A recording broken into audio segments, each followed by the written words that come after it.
Hello and welcome to the Avrum Rosensweig show. My name is Avrum Rosensweig. We have a very important show today and a very special show. And with that, I've decided not to begin it with the normal intro that I use, which is sort of upbeat and happy. I feel it's a little bit inappropriate today. Today, my guest is Michael Levy. And Michael is a brother of a hostage in Gaza. His younger brother, his little brother, as he calls him, his name is Or, O-R. It's a beautiful name. It's Hebrew, and it means light. We are going to dive in moments from now, but I would like to begin the podcast with a short video, which I was able to capture from bringthemhomenow.net. It's a really worthwhile website to go to because it gives you all the information about the hostages and some background stuff, including videos and other such things. So let's go to that now, and then we'll begin our discussion with Michael Levy.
Michael Levy, welcome. How are you? There's no good answer for it, but I guess as good as I can be is the answer. That's your little brother that they captured, right? Yeah, my baby brother is the youngest out of three. I'm the oldest. Yeah, that's what strikes me. People know him as all the hostage. You know, they know the name, they know the face, they know a few pictures of him, but for me, it's my little brother. He's the one that I used to protect when someone beat him up or took something from him. I'm the older brother. I'm used to taking care of him, and that's the most, I guess, difficult thing, that I can't do anything. You actually have stories like that where you protected him when you guys were kids? Yeah, I have a lot. Not all of them is good for here, but yeah, I have a few of those. Can you tell us one? We both love basketball. We have 8 years between us, and I took him to play basketball with people that we don't know, and someone just pushed him or something in the middle of the game, and I didn't do anything at first, and then on the next play I returned the favor to the guy. Nice way of saying it. Good way of saying it. Who's the other brother? Who's the third one? We have Tal between us. Oh, okay. And the three of you are all close? You're all close? Yeah, very close. We're a very close family, warm and close family. So let's give a bit of a context here to your situation. On October 7th, your brother Or, together with his wife Eynav, very early in the morning, they drove down to the Nova Music Festival. They were a little bit late. They wanted to stay with their son Almog, who at that time was 2 years old. I'm assuming now he's 3 years old. Yeah, he just turned 3 last week, Did you actually. make a birthday party for him? We did. The How was most, the saddest birthday I I've been to. We tried to stay happy. We all had the happy mask on our faces, but it? Yeah. How was it he? How was was Almog? difficult. How was he at the party? He was happy. It was with a lot of kids, a lot of balloons and music and stuff that kids his age love.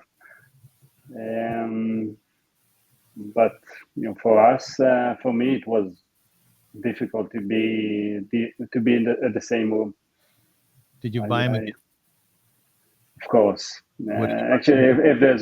if there's one thing which he doesn't need anymore is gifts. Gifts. I mean, he has so many toys, and Yeah. it's crazy. By the way, for the purpose of this interview, I've put aside a stuffed animal for Almog. So when I talk about him and I think about him, I think about this stuffed animal. And your sister-in-law, Eynav, Zachrin Levracha, she should rest in peace. She was murdered on October 7th. Yeah.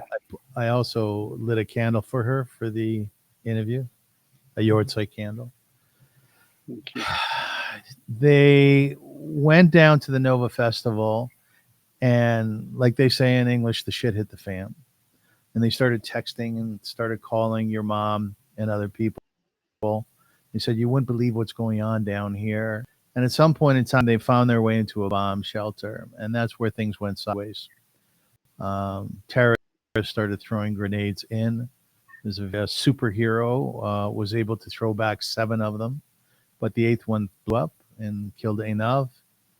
And your brother Or was taken hostage. So that is the context of what we're talking about today. Would that be pretty accurate? Um, yeah. Unfortunately, it was very accurate. I just want to add one thing. The missile attack started at 6:29 a.m. And you said earlier that they were late to the festival. Unfortunately, they weren't late enough. They got there at 6:20 a.m. So not only 9 minutes before all hell broke loose there. Did you hear from them? Yeah, my mother spoke to all on that morning. He texted her at first and told her that they are heading back. And a few minutes after, he texted again and told her that they are hiding in a bomb shelter. And then he called her from inside. At that point, he was completely terrified. My mother obviously heard it in his voice and asked him, "Oh, what's going on? Is everything okay?" Oh, but he only responded with a petition of the words, "Mom, you don't want to know what's going on here." That was the last thing we heard from him. Is that built in to your psyche, um, because of the fact that most men, for sure, and many, many women go into the IDF? Do you try not to worry your parents about the dangers that happen in Israel? I guess. I mean, I'm used to. My mother is she's afraid of everything, and I know that when something bad happens, uh, I know I have to protect her and my father as well. At that point, I guess that's what all felt as well. Uh, I'm still doing it, by the way, trying to protect them from things that I saw and things that I hear. So when I looked for him, at first they were missing. So when I looked for them, I saw horrible videos. Some of them I didn't even tell them about. And I even saw videos of him,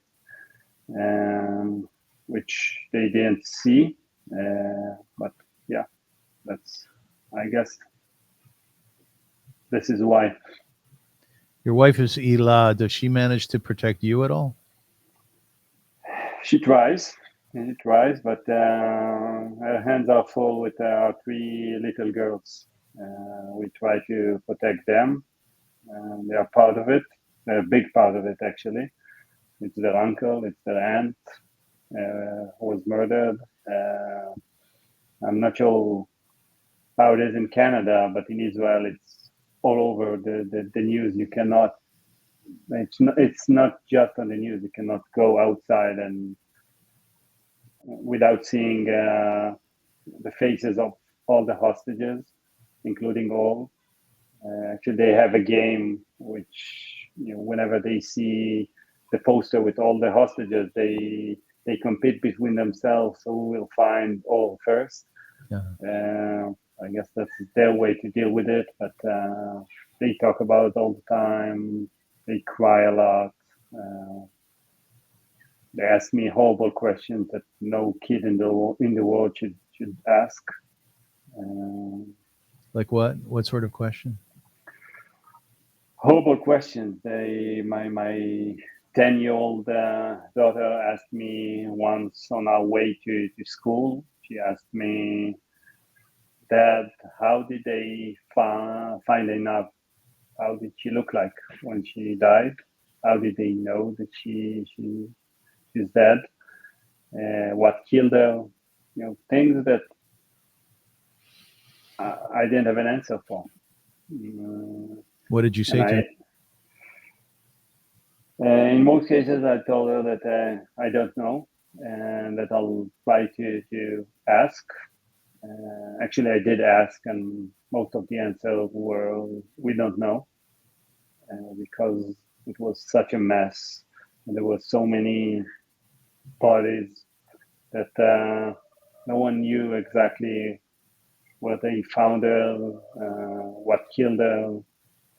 They just focused on trying to tell the families as soon as they can. It took 4 days to let us know that Eynav was murdered, and that was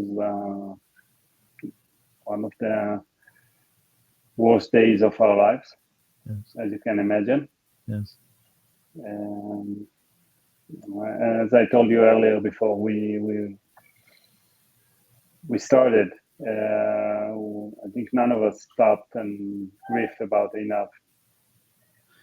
It's interesting. You said in an interview that one of the worst days of your life, if not the worst, was actually visiting the Nova Music Festival, obviously after October 7th.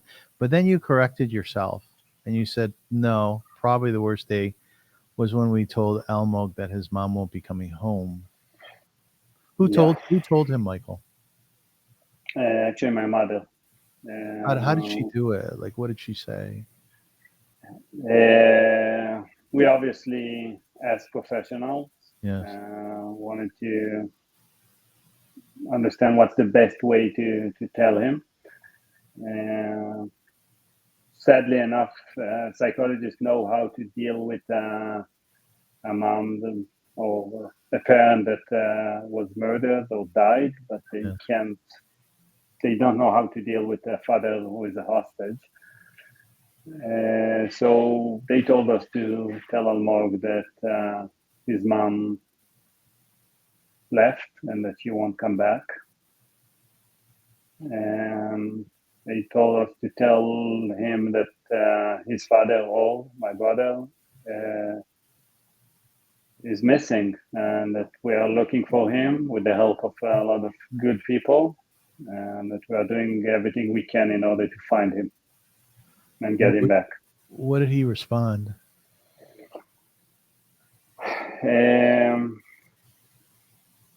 It didn't really respond.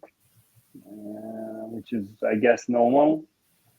But he just wanted to change the subject.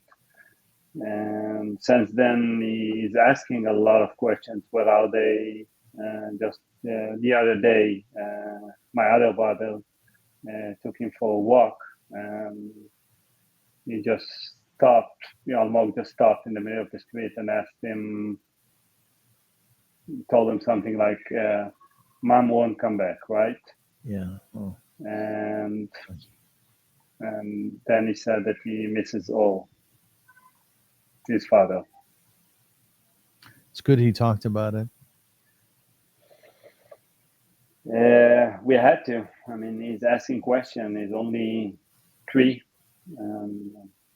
He doesn't really understand why he doesn't have parents, why he's different. I found that when my brother-in-law was murdered here in Toronto, 2002, and he left over 6 kids, and my sister Javi, and I remember the littlest one, Yechiel. I would watch him during the course of the day. He was a bit older than Almog. He was about 7 or 8 at the time, and I would watch him, Michael, and he would run and play with his friends and laugh, and then come back home and just start to cry, and he was inconsolable. It, does Almog, because he's so little, does he go through all of those emotions? Is he laughing one moment, crying another moment, or is it just way too hard to understand for him? I think we recognize some of those behaviors. He can be happy. In most days, he is happy. Yeah. Most of the time, he is like any other 3-year-old boy. But there are certain points, certain times of the day. For example, when his kindergarten teacher spoke to one of the other kids about his father, Almog just burst into tears and called for all. And when we read him a story and there's a parent involved, he starts to cry. Sometimes he hugs the book, or things that are breaking your heart. Do you cry, Michael? I wish, but unfortunately, I can't. Is it just plugged up? Tears aren't coming? I'm sad, obviously, but Yes. I cannot. For some reason, I cannot cry. I don't know why. I'm going to guess down the road you will. Like, it's interesting how you described your position right now in the family. You're traveling all over the place. You went to see the Pope with a number of the other hostage families. And I've seen you in the Bay. I've seen interviews you've done in the Bay Area in the States. And of course, you've come to Toronto as well, and you spoke here. So, not being an armchair psychologist, but my guess is you are shelving that so that you can move forward and do your job. You said you have a mission, right? I guess you're right. Yeah, I have a mission. Actually, I think it was the second day when I came to my parents and some somehow had the nerve to promise them that I'll bring him back. I don't know how. I don't know what I'll need to do, but I know I promised them. And after that,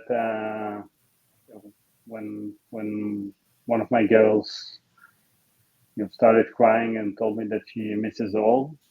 Um, and then she said, "But Dad, I know that you'll bring him back."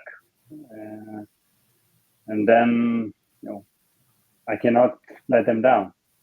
So that's my mission in life, to bring him back. And there's nothing more important than that at this point. Well, Michael, what have you discovered about yourself since October 7th? Wow. First of all, I don't know myself in most days. I'm completely different. And I keep saying that there was the old Michael before October 7th and the new Michael, which is now. I used to run away from any kind of media. I hate to speak in public. I didn't talk to, obviously I didn't spoke. I did interview, although I had a chance a few times. But I think that what you discover is that everything that scared you before is not important when you have a mission. You have a mission and you know in your heart that that's what's going to move the needle or change something, you'll do it. And that's what I discovered about myself. By the way, your English is magnificent. Thank you so much. Move the needle. Very good phrase. Well done. Thank Well done.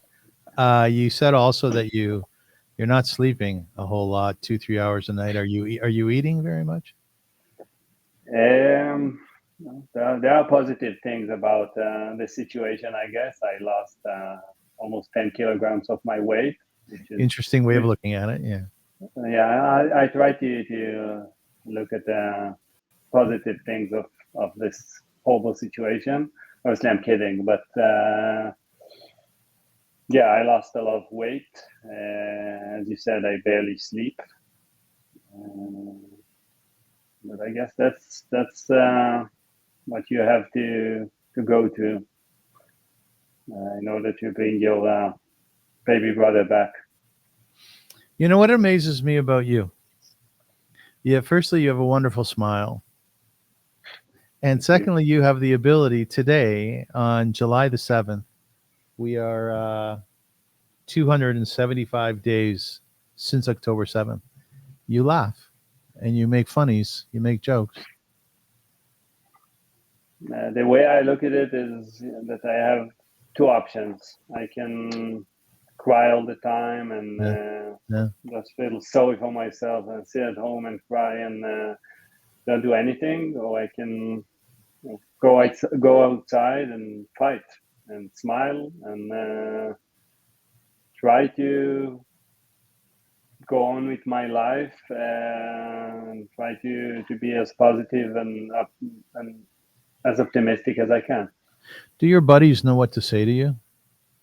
In most days, not really. Yeah. That's I think that's one of the hardest things for me because I hate when people look at me as a victim.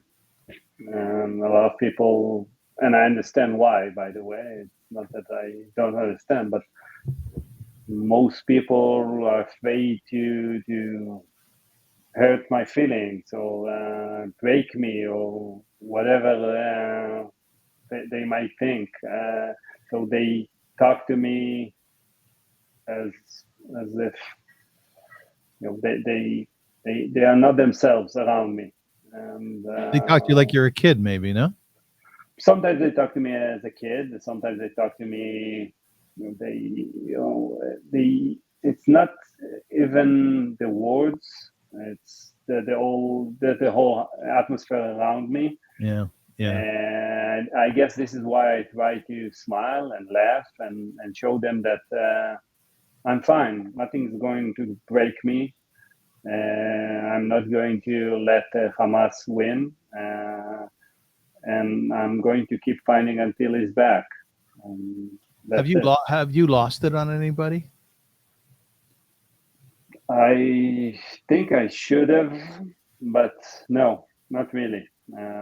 Just the other day, I was in one of on one of the panels on one of the Israeli media channels. There was this guy who said horrible things about hostages and about he spoke about them as if they are a trophy or not as human beings. And I got angry. I answered him, but I didn't lose it. As I think I'm not going to lose it until he's back.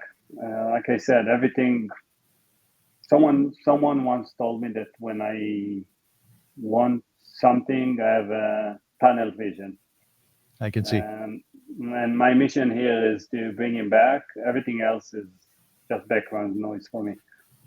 I want to take a step back a little bit to your nephew, Almog. I understand that at some point, anyways, he was going back and forth between the grandparents. Is that still the case? It is still the case, yes. So let me ask you, I have this image in my head of your parents, Avi and Geula, and your sister-in-law's parents. I'm assuming they're a bit older now. How are they doing taking care of a 3-year-old? It's not easy. I mean, on one hand, I think it's very good for them to have this, you know, someone to deal with. They have to stay happy for him. They have to be active. They Yeah, cannot just right. sit and cry. But on the other hand, as you can imagine, 70-year-old people, it's not easy for them to raise a 3-year-old. They went back, I think, all will be 34 soon. So imagine going back 31 years back. Do you see in Almog, do your parents see in Almog, or do they see your brother in him at all? All the time. I mean, the way they think, the way they talk, the way they even move is pretty much the same. The same. I remember all as a 3-year-old. It was exactly Yeah. the same. You're what, about 8 years older than him? Yeah, I was 11. Yeah. And you were a good brother. Good for you. And you will be. You will be. I want to talk a little bit about Eynav. Her picture is in the screen. She was 32 years old when she was murdered, and her friends absolutely adored her. One of her friends was quoted in an article saying, "A flower child with a completely magical smile. You love to create and you made everything beautiful with your captivating gentleness. And oh, how much you love to dance. I love you, Einavi, forever. I will remember you forever, smiling." Is that the Einav that you remember? Uh, yeah, I guess that's exactly how I remember her. You can see it in her smile, here in this picture. But it wasn't just on the picture. But she was always smiling, always happy, always cheerful.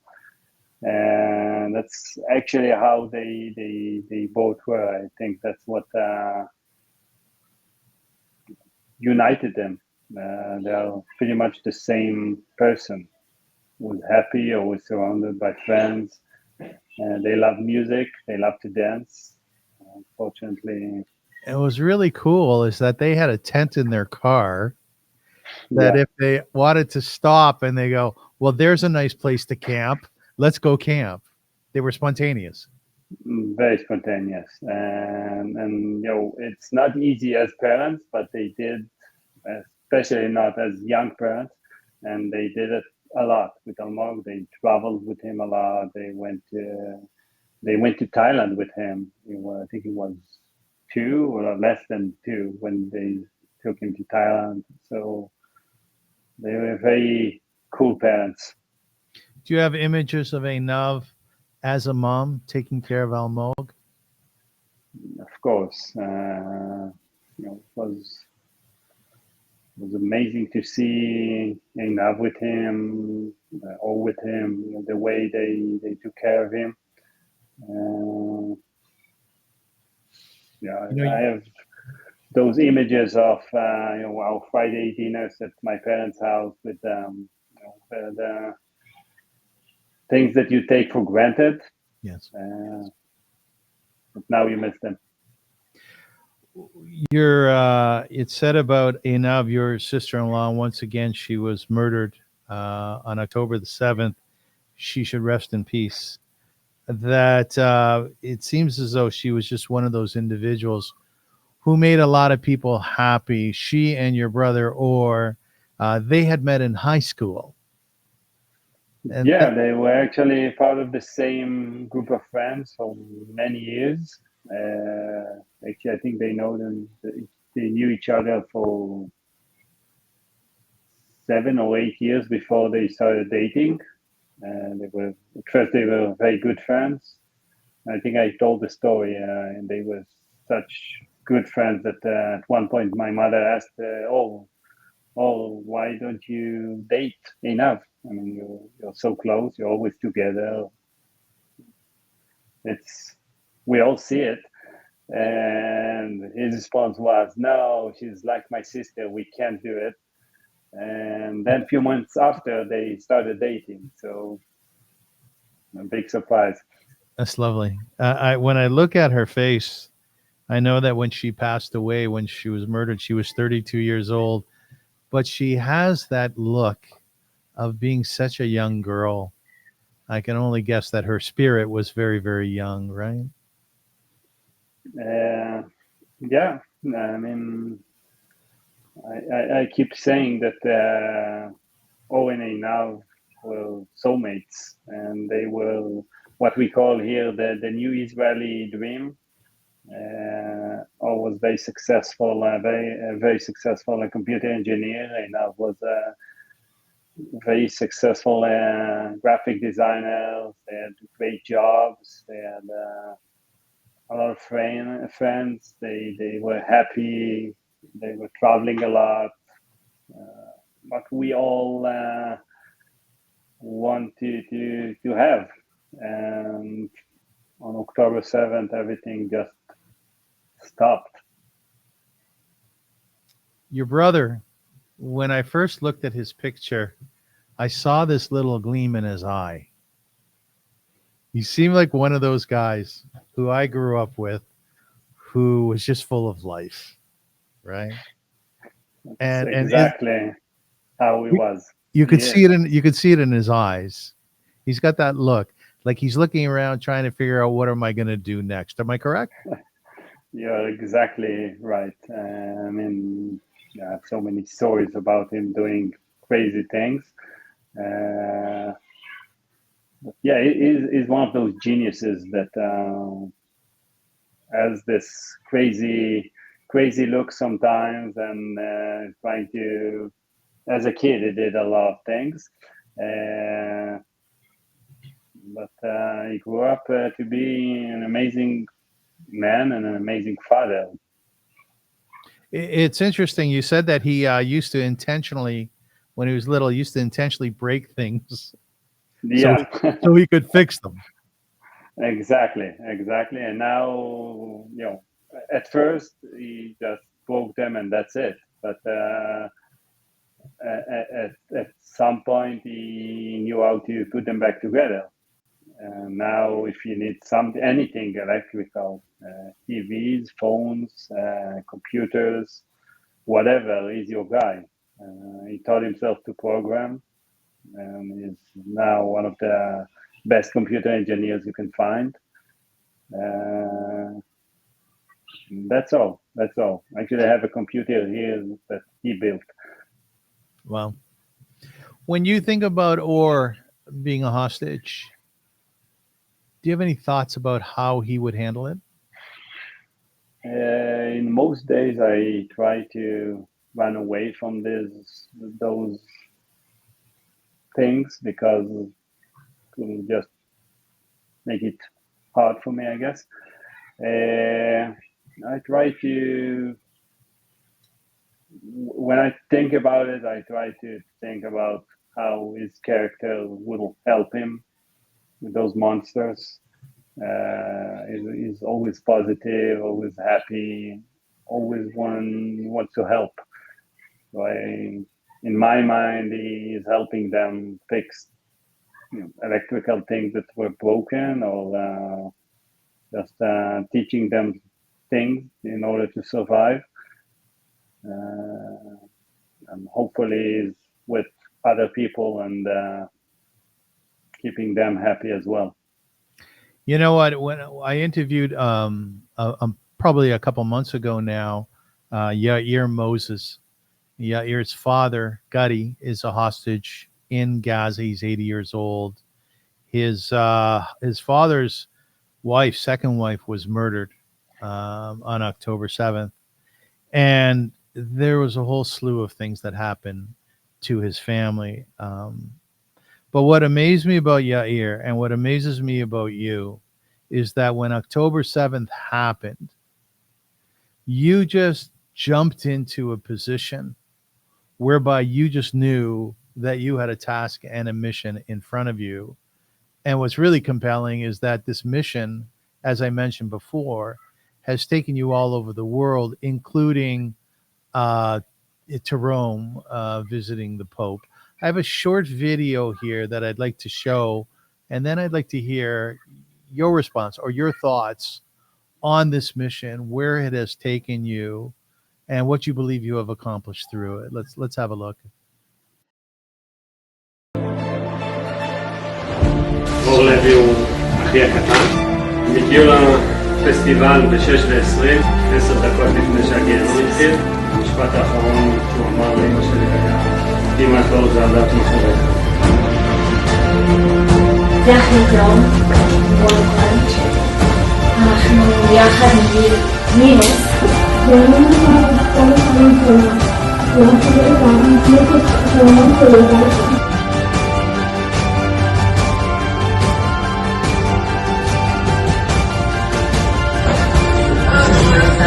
No one learning Karaoke.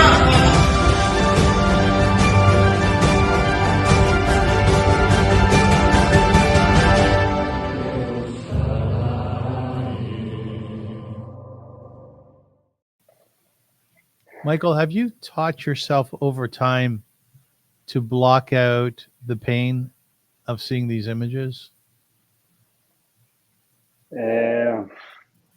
I guess you have to. At some point, I think it became. I can't say it became easier, but it became just part of life. Yeah. And I try not to let myself think. Try not to let myself think about it too much. I try to stay focused on the mission. I guess it will sink eventually. Hopefully, only after he's back. I'm guessing that your fellow family members of hostages, the ones who have taken on the mission in the family, and again, I'm making an assumption here, but I figure there's probably a point person in each family, are very disciplined people. Do you see yourself as such? Yeah, I think you're right. You have to if you want to keep going, and if you want to wake up every morning and keep doing what you're doing, you have to be focused, and you have to just wake up every morning if you manage to sleep, and tell yourself that today is the day that he's back. And that's what I try to do every morning, although it's super difficult, although it's frustrating to do it over and over and over again with no results. But I just know that eventually I'll tell myself that today is the day, and it will happen. Amen. You have visited many different places, as have other family members of hostages, really a lot. I mean, you have been on the road. We just saw a couple of those places in the video that I showed. You were with the Pope, and you've been in the Bay Area, in San Francisco. You've been in Toronto, as I mentioned. Who sets your itinerary, and is it up to you where you want to go and what your narrative is, or are you instructed in all of that? So in terms of where I want to go, in most cases, yes. I mean, there are a lot of different delegations, and I try to choose the ones that I think that are the most important. As you mentioned, I've been to 10 different countries on over 10 delegations now. Um, uh, I am instructed sometimes. I consult with people to help me think about what's next, but in most days I just follow my heart, follow what I believe in, and try to speak from the heart and be and keep myself somewhere between being emotional and being logical, because you have to be both if you want to affect people and if you want people to move. If you want leaders to do things, you have to understand how to talk to them and what to say and what not to say. And you asked earlier if I snap at people. What I believe in is that you catch more flies with honey. And I think that even when people do owe you something, say the politicians in Israel, for example, they owe me something as a civilian of Israel or a citizen of Israel. It won't help me if I tell them that they owe me something. I need them to be on my side. And the only way to do it is to somehow touch their feelings, their heart. That's what I try to do. Are there disagreements amongst the families as to that approach? Do some people like the sledgehammer approach? Obviously, you don't have to go very far. I mean, even in my own family, we have disagreements regarding certain things. That's only normal. As long as you talk about them and you treat each other with respect, I think it's a good thing. What happened at the meeting with the Pope? What was that like? For me, it was very emotional. I'm not a religious person, but sitting in the same room with one of the most influential people, person in the world, or the most influential one, is not something that I thought I'll do.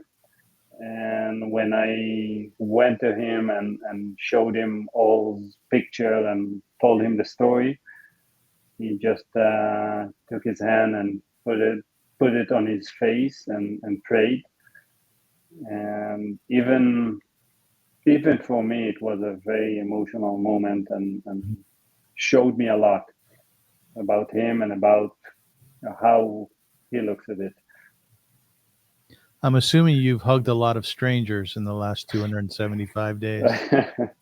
Yeah, a few times a day. I imagine so. The situation is a very complex situation having to do with the hostages, and there are so many debates out there as to the proper approach. I wonder if I could ask you, and if you're not comfortable answering, I certainly understand that. Would you stop the war with Hamas if you could retrieve all the hostages? I think that's the only way to retrieve all the hostages now.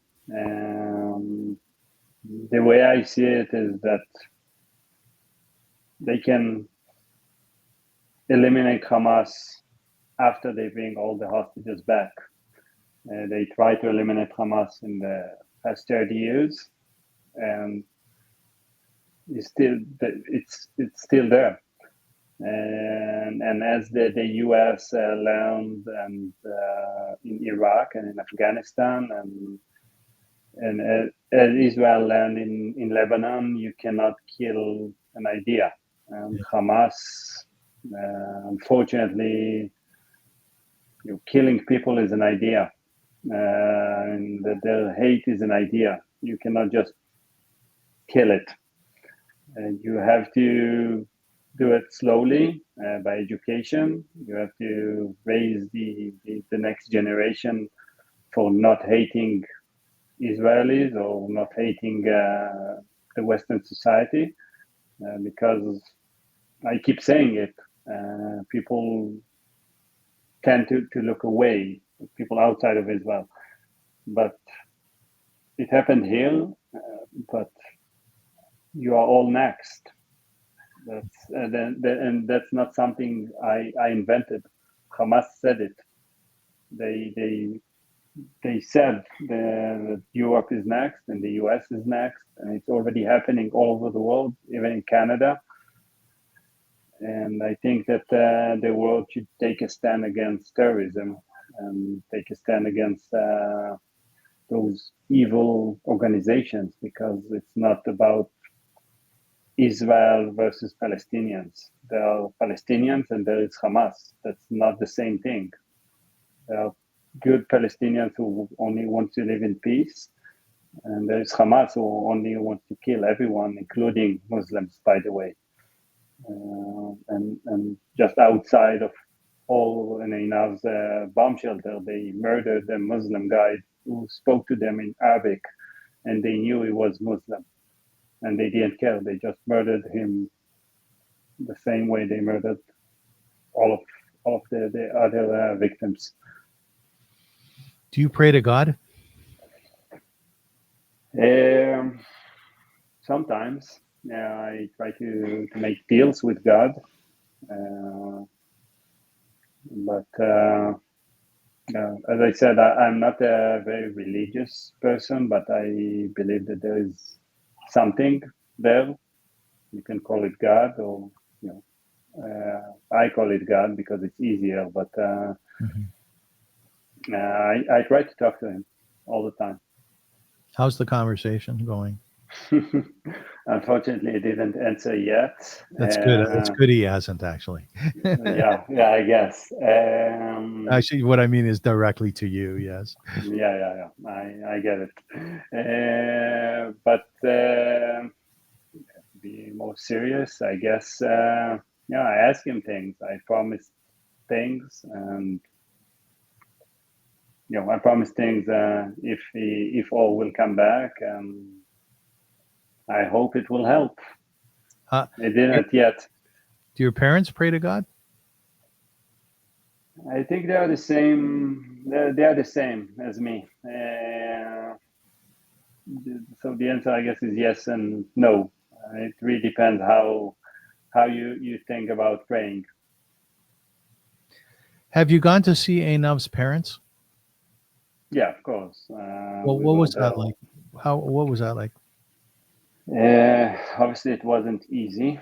We were there, like an hour after the army representatives told them that Eynav was murdered, and then after,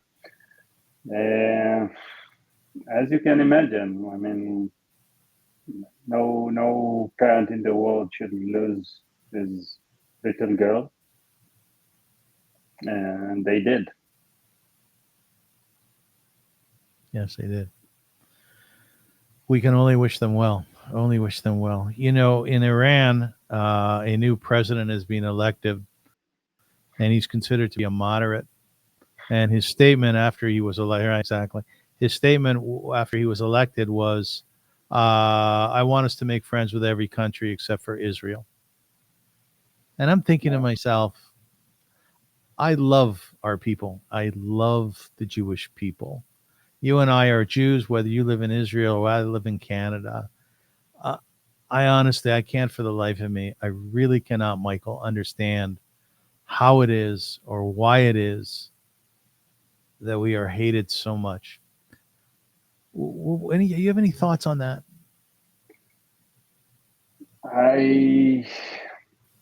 I tried thinking about it from time to time. No, I have no idea. I mean, it's just pure hate. And if you already touched the Iranian regime situation, the way I see it, they are the cause of they are the root of all evil in the world. Hamas was financed by Iran. Hezbollah is financed by Iran. Even Al Qaeda at some point were assisted by the Iranian regime. So they can, the new president can promise whatever he wants, but they want to take over the world. It starts with Israel, and it will be, and Europe will be next, and the US will be next, and Canada will be next. And the world should take a stand against it and not ignore the fact that it's a terrorist regime. And it's as simple as that. You're the citizen of a country which, again, is the most hated country in the world. How are you with being hated so much? I guess that in Israel, you grow up with it. You just know that everyone wants to kill you, and you have to be on your best game in order to survive. Yeah. We know that we have to fight in order to survive. And I guess this is why Israel is so good in technology and so good in everything related to this, because you just have no choice. If you want to live, if you want to survive, you have to do your best every day. It's so perplexing, though. Like, you're such a nice fellow. You're such a nice man. You have such a beautiful spirit. And our enemies, they can be so nasty and violent. It's so difficult to understand. Michael, are you a singer at all? Do you sing? No. That won't be good for the world. Do you write poetry or prose? No, I love music. Oh, you love music, like your brother. Yeah. Which music do you love? Everything, actually. I just my way to relax now is to put on my earphones and just go outside with music, breathe fresh air. That's what helps me now, I guess. What are you currently listening to? Wow. It varies so much. It can be Israeli music, American music, sometimes Greek, all kinds of anything you can imagine, I guess. Do you and your brother, or do you guys like the blues? Not really. We love like blues. Happy things. Okay. I want to conclude this interview firstly, really by thanking you a lot for doing it. I asked you before we went to air why you decided to do it, because, we're a growing podcast. Thank God our numbers are growing, but it's clear that you've gone to many different environments where your message would get out there to an awful lot of people. And you said, look, you never know where the answer is going to come from, what my listeners might be able to do. And that's a very healthy and a very good answer. So thank you for that. We wish your family well. Here's the Yahrzeit candle that we lit at the beginning of the show. And we wish Einav's families well. She should rest in peace. And my friend, David Nefesh, once wrote a lyric about someone who had passed away. And in the lyric, he said, "Thank you for coming our way." And what I can see from Eynav is her beauty of spirit. And that Michael never goes away. And that's in her little guy, Almog. And that'll be on our earth with us as long as we live. Because once again, just to look at Eynav in her face, she seemed like a very, very special spirit. And she should rest in peace. And we pray for your brother's return immediately. If you're okay with this, I have a prayer that I'd like to read for the hostages. Are you okay with that? Yeah, of course. Okay, thank you. May the one who blessed our ancestors, Abraham, Isaac, and Jacob, Sarah, Rebecca, Rachel, and Leah, bless, preserve, and protect the captives and missing soldiers of the citizens of Israel and the Israeli Defense Forces. May God rescue them from captivity and speedily restore them in peace in the merit of the prayers of all of us, all of our holy congregations. May the Holy One, blessed be God, show them mercy, increase their strength, remove their pain, and send them a recovery of body and spirit. May God return them to the bosom of their family swiftly and soon. And let us say amen. Amen. Michael, thank you so much for being with us. I'm so grateful that you took this time to speak to my listeners and to be part of what we're doing through this podcast. Any final words or thoughts? I guess just one thing. I know it's very easy to take this into politics and take this into the Israeli Palestinian beef, but it's about human beings. It's about a 3-year-old boy who's waiting for his father. It's about a brother who misses his youngest brother. It's about my parents. It's about brothers and sisters and parents and grandparents. It's human beings. It's not politics. And I want people to try and remember it when someone tries to take it into politics. Nicely said. Thank you. I'm extending to you right now a very big hug. Thank you so much. I appreciate it. I'm 240 pounds, so it's a big hug. Michael, I'm Yisrael Chai. Thank you for everything that you're doing. And as I said, God willing, or should return immediately along with all the other hostages. We wish you well. We wish your family well. And thank you to all my listeners and viewers. We will be back soon. We're very grateful for the time they spent listening to this. And hopefully you'll emulate some of the beauty and some of the spirit and some of the courage that Michael has exhibited today and talked about today, because that's what the show is all about. It's learning and growing, becoming a stronger human being, becoming a stronger Jew, and making this world a better place. I'm Yisrael Chai. Thank you so much.